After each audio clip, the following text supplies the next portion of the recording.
Hey everybody, thanks for checking out my channel. First of all, I'd like to thank Rob Bob's Aquaponics and Backyard Garden because that's where I saw the chop and flip design, and I made a few changes to it.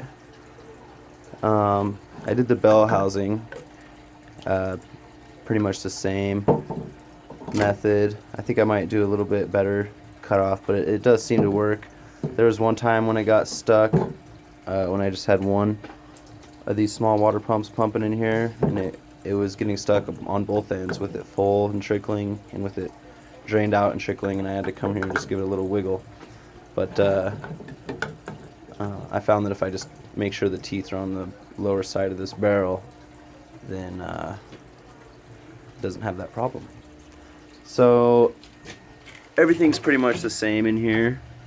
I just have two water pumps, and I also have a heater because it's winter here.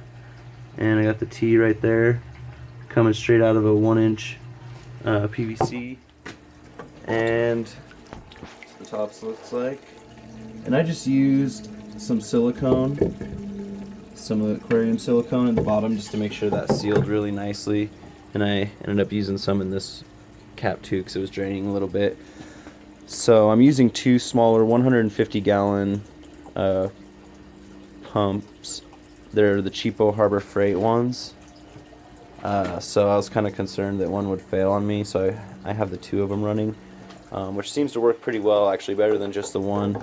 But in case things do go wrong, because I take a lot of long trips, then at least if one of them fails, the other one will still work.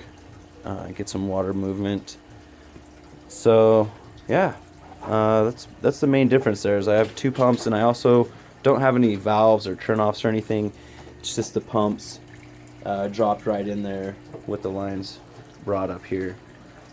So basically I cut out some fittings and a nozzle and some T-section and stuff like that, so it's a little bit less work, not quite as controllable. I don't have the nozzle to just like spray it over the top of the container, but yeah, otherwise things are working pretty good. You know, if I need to, I can put in a little air stone in here, but I just don't think that the air is going to be a problem. So yeah, one more thing before I'd like to go, I want to mention that this barrel had a really sweet smell to it, and I ended up looking up the code, and it was a car wash cleaner. And what I did was I sanded the barrel, I bleached the barrel, and then I went through with a wire brush on a drill tip and just hit this really nice and roughed it up all good. And then I washed it one more time with bleach and soapy water, and then rinsed out the soap really good. So got all those chemicals out of there. There was no smell left in the barrel. It just kind of smelled like plastic after I was done. And I got those guidelines with the sanding and the wire brush from the FEMA instructions. So thanks for watching, guys, and I'll keep you all posted once I get some medium in here and some plants growing.